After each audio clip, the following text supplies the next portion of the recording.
22, we added oh, interesting. The recording just started. If you're watching on Panopto, I don't know why the recording started 5 minutes late. I'm sorry. Because it's automated. I don't do that. The 22, so let's see. 22 is full, but it's like causing problems because there was that gap at 3. So maybe there's kind of some funkiness with like 22 shouldn't have that 36 if that gap's hanging out at 3. But does 22 pass the heap invariant?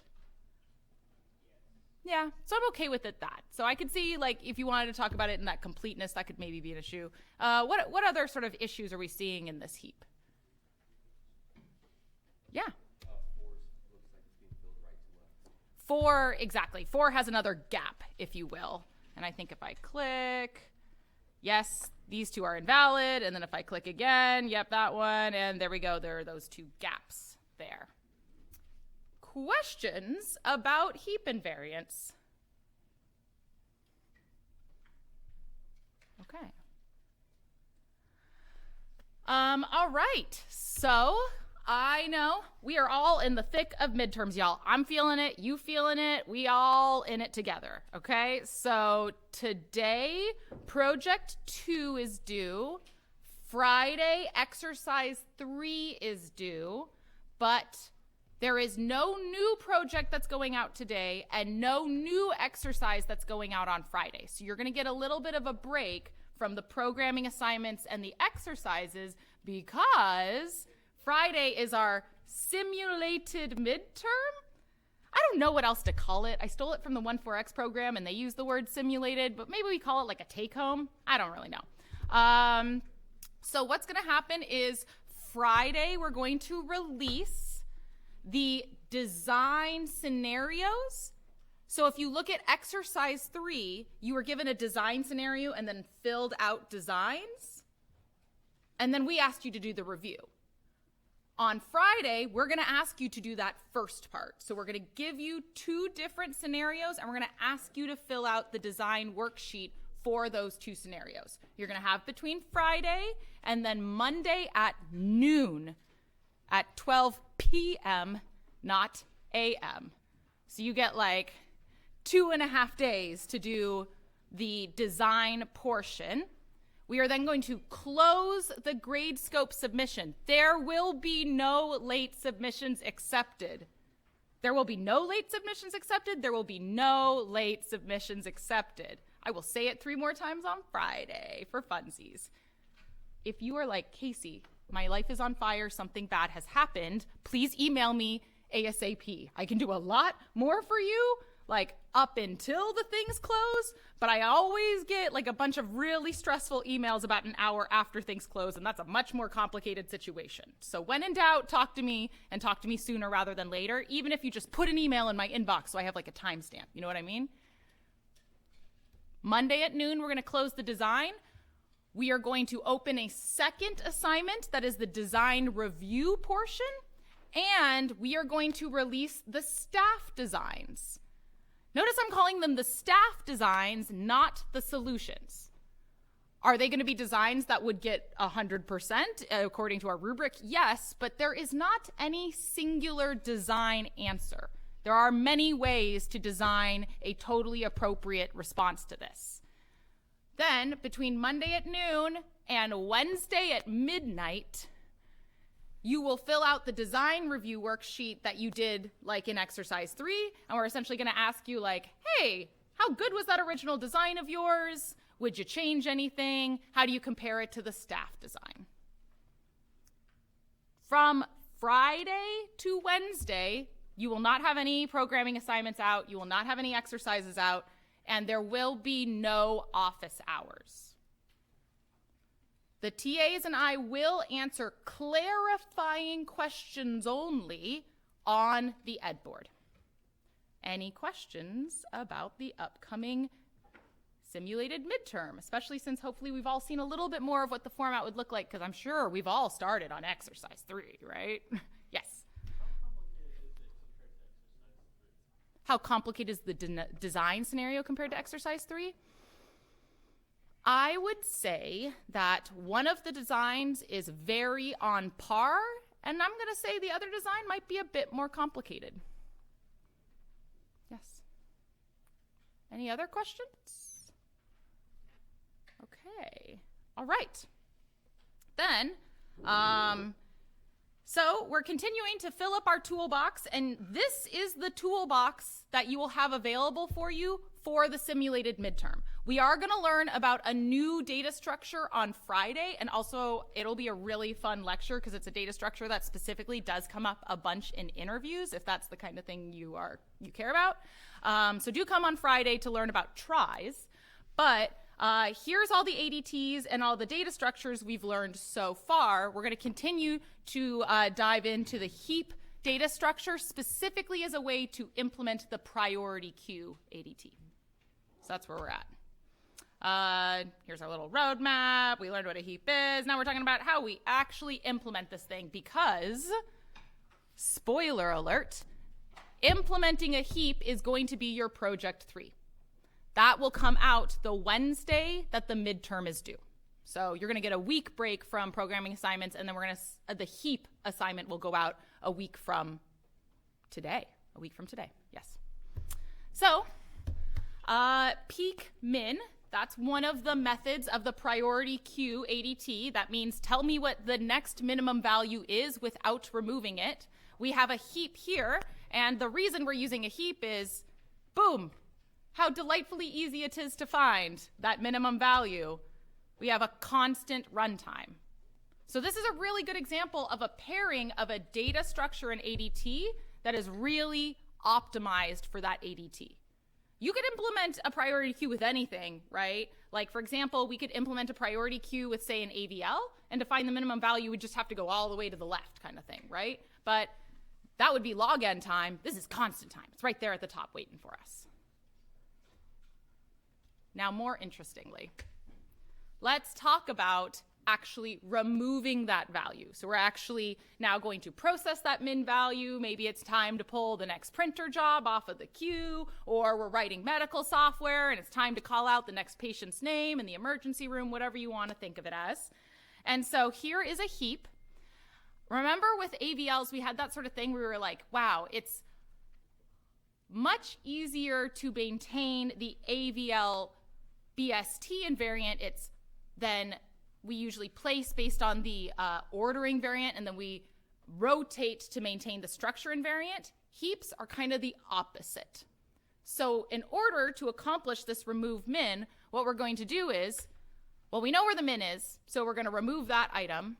Now we have two sort of rootless branches, and our brains might be like, ooh, well, either that 4 or 7 should kind of maybe end up there, but actually we will find that it is much easier implementation-wise to instead maintain the structure first and then do what we're going to call percolations in order to fix the heap portion of it.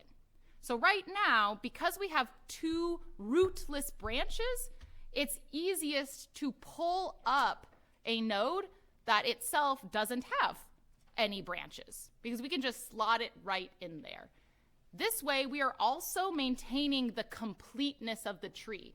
We are removing the node that is right on the edge of completeness, right? So by moving that 13 up, this is still a full tree completed from left to right. So structure invariant restored, however, the heap invariant is broken. Now we get to do the thing that I was hinting at. We're going to do percolations is what we call them. And what we're going to do is we're going to start at the top, and we are going to swap each parent with their smallest child, which lets essentially the smallest child kind of like percolate, like it's like the smaller values kind of like bubble their way up to the top. So 13 smallest child is 4. Okay, so we will swap 13 and 4. And then we're going to ask ourselves again, okay, now is the heap invariant restored? Is this a valid heap right now in this current state? No, I agree with the head shaking. So we have to ask ourselves again, 13, who am I going to swap 13 with now? 5. Yes, I'm swapping with my smallest child. So I am looking at both, and I'm recognizing that 5 smaller than 8, so I'm going to swap with 5. Cool. Is my heap invariant restored now? No, because 11 is smaller than 13.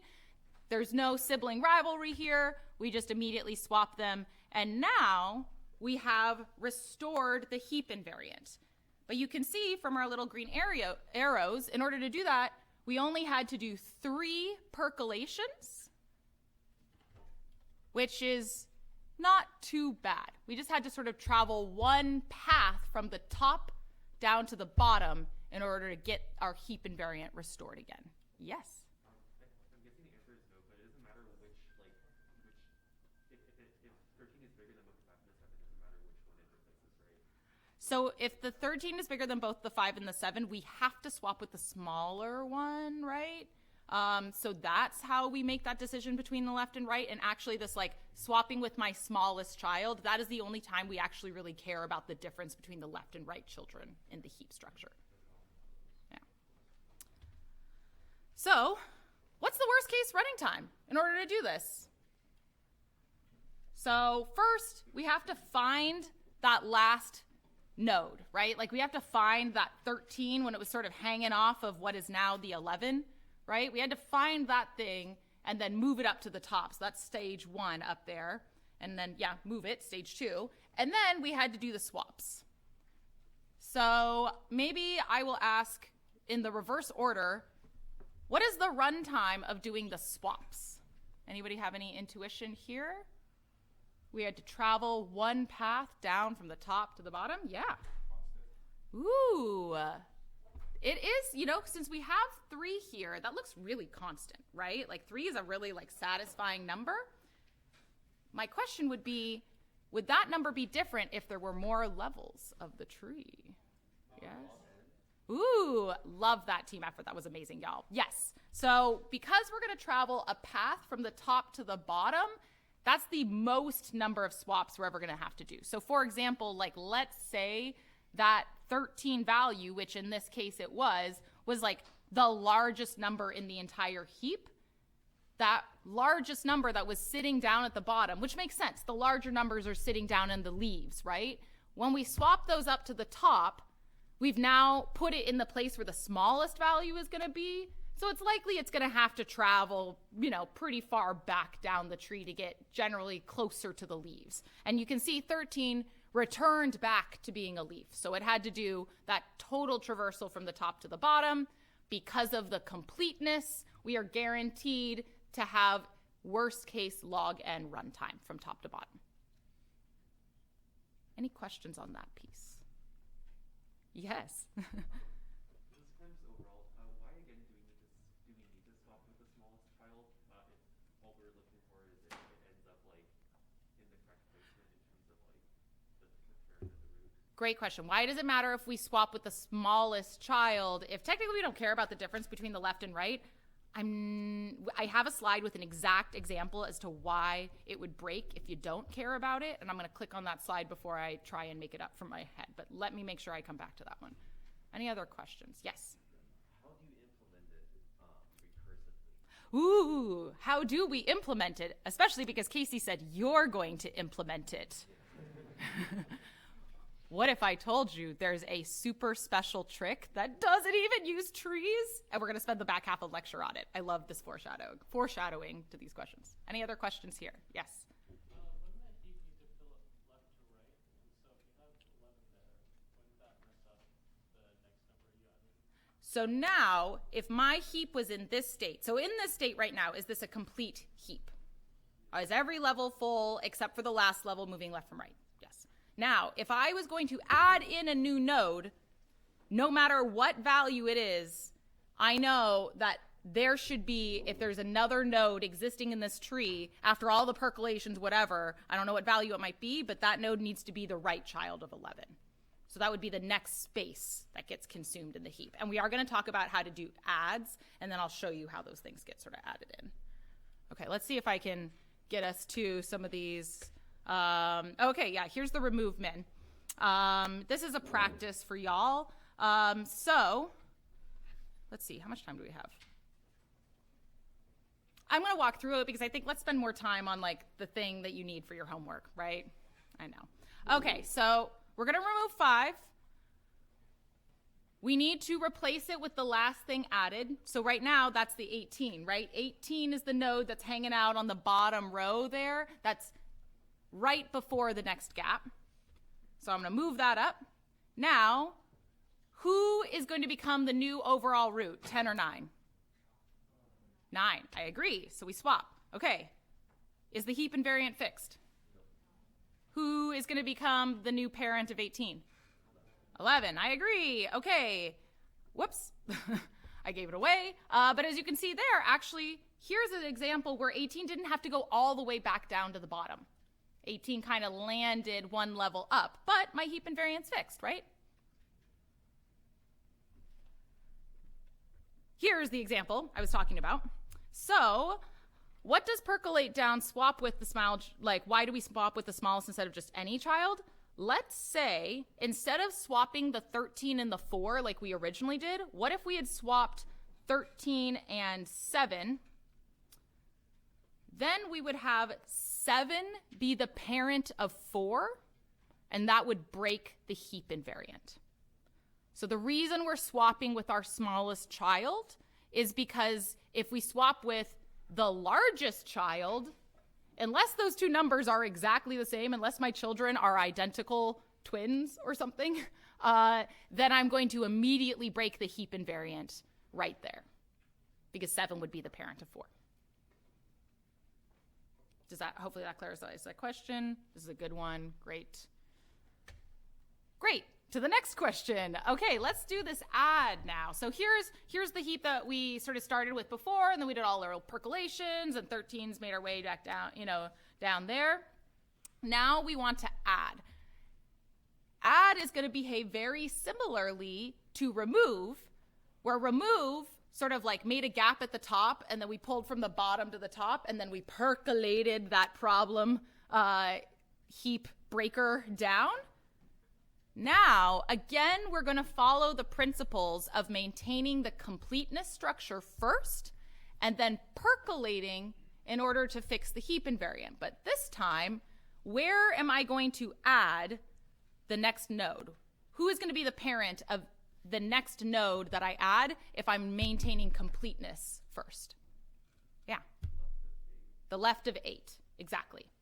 So kind of like I did in removeMin, where I sort of like moved that 13 into place, even though it was like not the right number, I'm going to add whatever value I'm given here to 8. And now I'm going to go back and I'm going to fix the heap invariance. And instead of percolating down, I'm going to percolate up. So I'm going to start at 3. I'm going to look at 3 and 8, and I'm going to say, hey, who is smaller? And I'm going to swap if they are out of order. Now, is the heap invariant fixed? So, what am I going to swap? The 4 and 3, exactly. Now, is the heap invariant fixed? Yes, haha. Which is great. And also a little bit different than the removeMin situation where since I was pulling from the leaves and then putting them to the top, it's like, well, I knew that was going to probably be a pretty large number. Chances are it's going to make its way all the way back down. What's interesting about the tree, right, is that there's fewer and fewer nodes as we go up, meaning it kind of gets less and less likely that you are going to go all the way to the top. So you'll find that when you're doing these percolations up, you generally don't travel quite as many levels, just because it's a lot less likely that you are the absolute smallest value in the heap and you're going to take over that overall root state. But I'll talk a little bit about that math. It's not a guarantee. Yes? How do you keep track of which child is open? Would you use a field for that when you're implementing it? What an amazing question. Also looking ahead, is this the next slide that I want? Okay, I do have a slide about that because yes, you're right. And if you notice when we were talking about the runtime of removeMin, remember I was like, okay, well first you have to find which number is going to take over the overall root spot. And then you got to swap it. And then you got to do the percolations. And we talked about the runtime of the percolations, but I kind of intentionally skipped over that runtime of where do you find that empty node? Because you're absolutely right. Unless you're like maintaining a field which is probably a pointer to the next open spot, you got to do a linear search through the whole thing to find the next available spot. Because you don't know, the next available spot could be like way over here, right? And if I recurse, I would want to recurse left then right. And if the next available spot was like, you know, way over here, the rightmost, I would end up having to look over n things. So the actual way, if I was implementing this with a tree, is you're absolutely right. I would have to create a field that would be a pointer to the next available spot, and I would have to update it as I go along. Otherwise, I would incur a linear runtime just to find what is the like next available spot kind of thing. If it helps, I kind of think of that like, you know, the size field when you're doing array-based implementations, how size kind of represents the next available spot in the array as opposed to capacity, same kind of idea. You're maintaining a field that's like, where's the next thing gonna go that gets added? So you can see that we end up with a worst case runtime similar to removeMin and percolate down. We have to do at most log n swaps. At most one path from the bottom to the top. A little less likely, we're gonna go all the way to the top, but still that's our worst case scenario if the new thing added does happen to be the absolute minimum value of the current set. Any questions about add here? Okay, let's build a heap from scratch. So let's say you are given the values 5, 10, 15, 20, 7, and 2, and we are going to add them to the tree one by one. I'm going to add the 5 first. There's nothing in the heap, which makes 5 the overall root. Sounds pretty good. Now I want to add the 10. Where is the 10 gonna go? To the left of 5. Now I'm gonna ask myself, do I need to do any percolations? Cool, great, okay. Now I'm gonna add the 15. Where does the 15 go? Right of 5, great. Thanks for that leftover null pointer I didn't animate there. Do I need to do any percolations? No, okay. Where are we going to add the 20? Left of 10, yes. Do I need to do any percolations? Cool, okay. All right, heap, okay. Now we're gonna add the 7. Where does the 7 get added initially? Yes. I too will say right when I mean left many times. And as you can see now, we do have a moment where we're triggering some percolations. So I'm gonna swap 7 and 10. Do I need to do any more swaps? Cool. Now I'm gonna add 2. Where does 2 get initially placed? Left of 15. Do I need to do percolations? Sweet. Do I need to do, there it goes. Do I need to do more percolations? Yes. Agreed. There we go. We have a log n percolation all the way up to the top. Any questions here? So the reason that I walked through all of this stuff with these trees and made you think through it is because a heap is a tree structure. And never forget that visuals are your friend, because I am now going to try to mess with your brain, and we're going to toss away the tree in reality, though the tree structure does need to remain in theory. So I am always going to pair what I'm about to show you with drawings of the trees, because when you're doing project 3, I promise you, you will want to draw out the trees. And when you come to my office hours, I will draw out the trees with you. Yes. Okay. All right. Okay. So this was the slide that I was sort of foreshadowing, like what are the runtimes? Okay. Like hopefully we feel pretty comfortable with the idea of that log runtime, worst case runtime for the percolations, but like, how the heck do we find that node? You can do it in log n time on complete trees. If you have those extra class variables, it's not really fun. You have to maintain that variable. And so specifically this problem of the heap, this idea that we need to figure out where the next available spot is, that's really tricky to do in a tree structure because it's hard to do recursively and define that. So there's a much better way. We are going to actually implement this heap, and this is what you're going to do for project 3, where the values of your tree are actually stored in an array, and then you are going to apply a little bit of math to get from one index of the array to another based on their parents. I'm going to walk through it, I promise. I'm also a little surprised that nobody asked, like, when we're doing these swaps, are we actually swapping the pointers, or are we just transforming the nodes? If you are in an interview setting or in an industry setting, typically we say don't transform nodes. Usually we say if you have a piece of data that's constructed in an object, you don't want to like change the data field. You only want to change the dot next or the dot left and dot right fields, if you kind of remember that from 143. If somebody was actually implementing a heap with that sort of rule placed on top of it, what an annoying thing to go back and change all the lefts and the rights. Like, we would just want to transform the data field, right? By using this array implementation, we don't have to worry about that. All we got to do in order to percolate is literally swap values in the array from one index to the other. So the way that this works is here you can see we have a heap.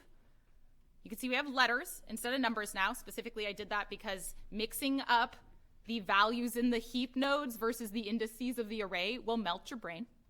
So A is our minimum value. It gets put at index 0.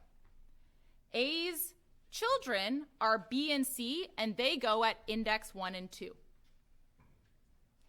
B's children, then, which are D and E, go at indices 3 and 4. C's children, which are F and G, they go at indices 5 and 6. Here's the math. So in order to do peak min, then all we have to do is check, hey, what's at index 0? That's our peak min. Even more efficient because we're just looking up an index of an array. And looking up an index of an array is always going to be faster than finding the data field inside of a node. Though it has the same asymptotic analysis I'm talking about practically. Okay, so how do we find then where the last node in the heap is? Well, we will maintain a size field that will tell us how many nodes are in the array, and like I hinted at before, then the next available spot will be at index size because of zero-based indexing.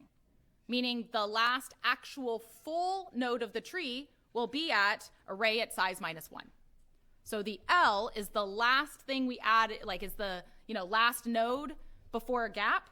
That's at index 11 because there's 12 items in this tree.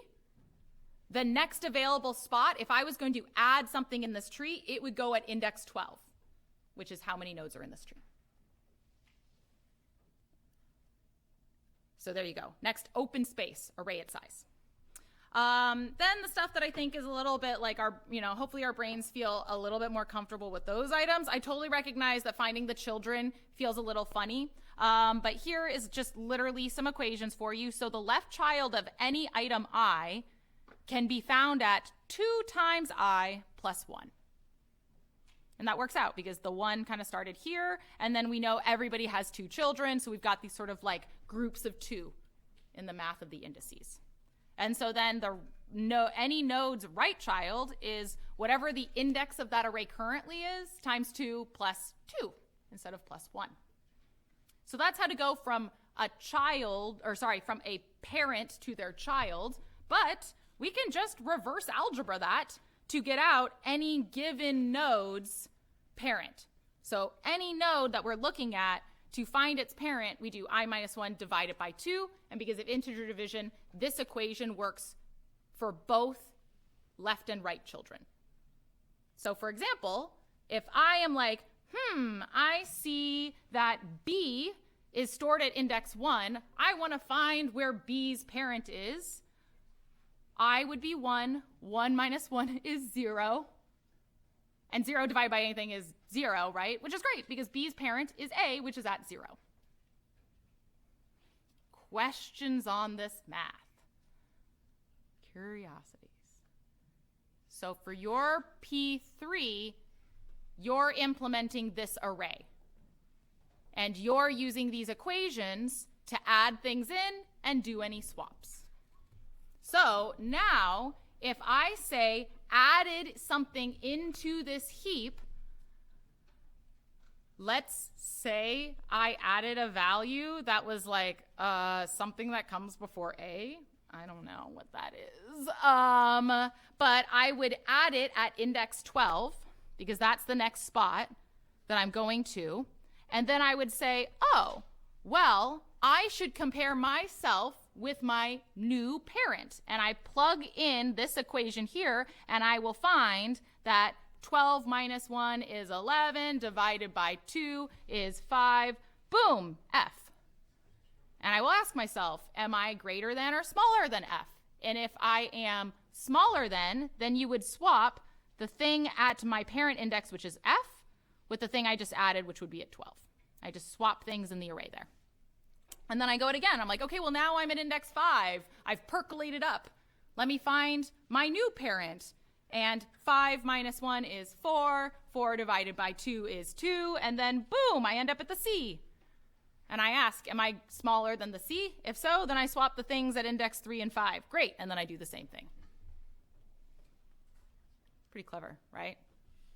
Computer science love this. They love the array implementation of these things because, like I said, array indices get those like extra actual like speed up times for accessing as opposed to a node. People vary about this. So let's talk about runtimes now. So our worst case runtime for add is still going to be log n because we have to go from the bottom to the top. However, we've totally eliminated that other log n runtime that I would have had to do to find the next available spot. So instead of it kind of being like 2 times log n, it's 1 log n.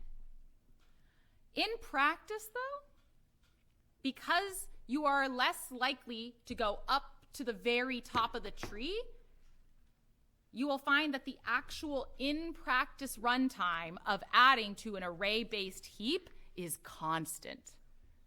Because it's just very unlikely that you're going to have to percolate all the way up. In remove, that one still maintains that like we got to traverse the whole thing. But instead of like traversing by calling recursive calls and closing those things out, we're just traversing by doing some mathematical equations and then jumping around to indices of the array. So it's still asymptotically theta of log n, worst case runtime. And then peak still maintains that constant runtime. So technically, asymptotically, we have now guaranteed the same runtimes as an AVL tree, where the worst case add is log n, the worst case remove is log n, and then we've got that constant like peak. So we've matched the asymptotic worst case, but we are actually doing better in practice because constant factors for array accesses are just better. It's much faster, easier to access an array. I'm going to spend an entire lecture talking about this ad nauseum as to why this all matters with caching and how your operating system handles memory. We'll get there. And then also, like, we can generally find, like I said, that sort of like having to move up and down. So the in-practice case for add is just gosh darn really good. And I know I hate saying this is going to be simple to implement. I don't mean it will be simple to implement. When you are inevitably cursing my name and struggling on this assignment, your feelings are valid. But compared to the AVL tree, like, I'm not even going to try to make you implement that, okay? So I promise it could be worse. So you will find that, like, heaps actually end up being an incredibly popular data structure. We use them a lot in industry. They end up being very useful. And also when we get to the sorting unit, we can use heaps to sort things. And actually, if you use this array-based implementation, it's one of the most efficient sorting mechanisms. So heaps are another one of those very popular data structures. They come up in interviews, and they actually do get used in industry quite a bit. They just, I don't know why they don't get the limelight that hashing quite does. I don't know. Maybe that's unfair. Hashing's Beyonce, and heaps are like Kelly Rowland, but like no one sleeps on Kelly Rowland. Am I right? Yeah. If you don't know, you should follow Kelly Rowland because she is an icon and amazing. Okay. So this is just some more details about that. So here I've been hinting all along, project 3, you're going to build a heap. Super useful, sounds good. You can read all of this stuff in your own. Here's the one thing I wanted to say aloud to you before you get to project 3 and also the midterm. Sometimes it's helpful to have multiple structures to hold multiple pieces of information. So, for example, we could have a situation where we have items that are already stored in the heap, but maybe we need to change their priority. So when they got inserted, they found a spot that was exactly where they belonged based on their current priority. And I wish I had a better and less dark example, but let's say you're sitting in the emergency room and then all of a sudden you go from, oh no, I have a slight cut to, I'm bleeding out, I need to be upgraded priority immediately. And somebody needs to go in and change the priority of that thing, right? Or maybe like you submitted a print job like 3 hours ahead of your midterm, and then all of a sudden, like everything's been so backed up that your midterm's coming up in an hour, and like it's really uncomfortable to stand behind all the professors in the CSE copy room and like try to struggle to get them to print their stuff out faster because people are waiting for your midterm and you need to up your priority and skip the line. That's what change priority means. And in that case, that means we're gonna have to go into the structure of the heap and maybe change the position of where something is. But the thing about heaps that I haven't mentioned yet that can be really annoying is that it's really hard to find something specific that's just like in the middle of the heap. Priority queues, and stacks in general, they don't have a get method, right? A list has a get method. Hashes are optimized for a get method. But stacks, queues, and priority queues, those are much more about the order in which things come out of the structure, right? So if you want to go find something in the middle, there's not an effective way to do that.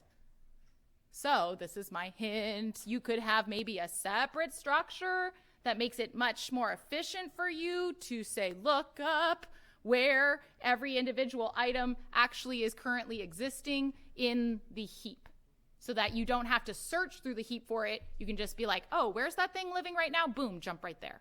And then you can find it, update its priority, and then trigger whatever percolations you need to trigger. That's probably not gonna make any sense, but if you watch this back when you're doing your project, it'll make so much more sense. And also, this is me saying maybe on the midterm, maybe sometimes multiple data structures are helpful. Any questions real quick about this? Thoughts? Okay, great. I am gonna spend the last 6 minutes of lecture showing you what I think is also another very charming aspect of heaps. We're gonna talk about specifically an algorithm called Floyd's buildHeap. So we did do a buildHeap so far, right? Where I gave you those lists of numbers and we built it up one by one and we sort of added things in and then we did all the percolations and we added things in and then we did all the percolations, so on and so forth. And so if I built a heap up that way, if I have to insert n items, what is the total runtime to complete the heap of doing n insertions? Anybody remember? What's the runtime of add, for example? Yes. So if I have to add n items and each add costs me log n time, if I'm adding them one at a time, my runtime is n log n, because it's log n for each of the n items. We're just multiplying those two things together. Okay, oh, also, that's what this slide says. So it's n log n, right? This is back when I used to make you do proofs in this class. I'll let you read it for funsies. Here's some more proofs. But maybe, can we do better? Because that other way was just sort of leveraging the add method, which is really helpful. Like, as the heap has already been constructed, we add while we're already in process. But maybe we have like a big set of things that we want to add all at once to kind of like kick us off and build things from the very start. Do you have a question? Yeah. Yeah. Would add trigger the resize? Can we add like constant time? Great question. when we're adding, because we have an underlying array, I said the worst case runtime is log n. But if I have an array as my underlying structure, could there be a worst case scenario that could trigger something even worse than log n? I said the word worst like 10 times there. And you're absolutely right. If we had to resize the array, like if we added and we literally just didn't have more space in the array to put that, you're right. We would have an n runtime to create a new array that's double the size, and then we just copy everything over. We just copy it directly and can kind of build off of the back of the array, so we don't have to do that rehashing thing necessarily. But you're right. If we have to resize the array, there's always that mysterious case hanging out in there. That'll trigger a linear runtime. Thank you. Good call out. So, can we do better than possibly linear, a little more likely log n, or in practice, sometimes it's constant? Welcome to this algorithm called Floyd's buildHeap. I actually appreciate this naming. Everybody else just made the algorithm specifically named after themselves. Like, we get it, Dykstra, you famous, all right? But Floyd was like, nah, it's my name plus what it actually does. Thank you, Floyd. Okay, so what we're gonna do is we're gonna build a tree with the values. We have all of these values to start with. The way this algorithm works is I'm just gonna literally take all the values in the order that they're giving me. I don't care if they're sorted or not, whatever. I'm just gonna dump them all into the array. Remember, the array represents a theoretical tree. So this we're coding, the array we're coding, the tree just in our delightful minds, just on our sketch pads next to our computer. And now what we're gonna do is this kind of funny, tricky thing where we're gonna start at the back of the array, meaning we're gonna start with the things on the lowest level, and we are gonna run this recursive algorithm that calls percolate down on every individual item. I'm gonna show you the algorithm and I'll explain why we do percolate down and not percolate up. So I'm gonna percolate down starting at the last index, and so right away we're like, well, 6, 7, 15, 8, and 4, they don't have any children. They cannot percolate down. Great. Those are all in a theoretically good state. Now I'm going to move over to the 9, and I'm going to call percolate down, but percolate 9 also doesn't have any children, so that's great. It's not until I get to 2 that I finally have a situation where I like, do I need to percolate down? That actually has a child, but 2's smaller than 6, so I don't need to do anything. But then I finally look at the 10, and I see 10. Does 10 need to percolate down? Yes, it does. So what I'm going to do is, and let's see how these animations go. I swap the 7 and the 10, and you can see down in the array, literally all I did is I just swapped the values at the indices 4, and now 10 is also at the index 10. That's why I used letters. It was confusing. But cool. Now 7's good. I move over, and I ask myself 3. Does 3 need to percolate down? Is 3 bigger than its children? No. Okay. So 3 is also in an okay state. So far, I've technically kind of validated this across the bottom 2 rows of the tree, and I've only had to do a single percolation. Now I continue. I look at 11, and I ask, does 11 need to percolate down? Yeah, I see nodding. Yeah, because 11 is larger than both its children. Which child am I going to swap 11 with? The smaller one, too, right? Because if I swapped with 9, 9 can't be the parent of 2, right? So I'm going to swap with 2, and then I'm going to continue to percolate down because 11 can't stay the parent of 6. And I continue, and I continue, and I continue, and you can see how these things sort of go. Now, the reason that I percolate down is because do you see how few a percolation's triggered there? It's because, like I said, there's fewer and fewer nodes as you go closer to the top of the tree. So it's less likely that you're going to have to move things up than it is that you're going to have to move things down. So if you click through these slides, you can see a bunch of delightful math that I literally used to make people understand. And this technically comes out to, you can see on the green there, Floyd's buildHeap eliminates that log n factor and just runs in n runtime. Huzzah for Heaps! So efficient. I'll leave it there.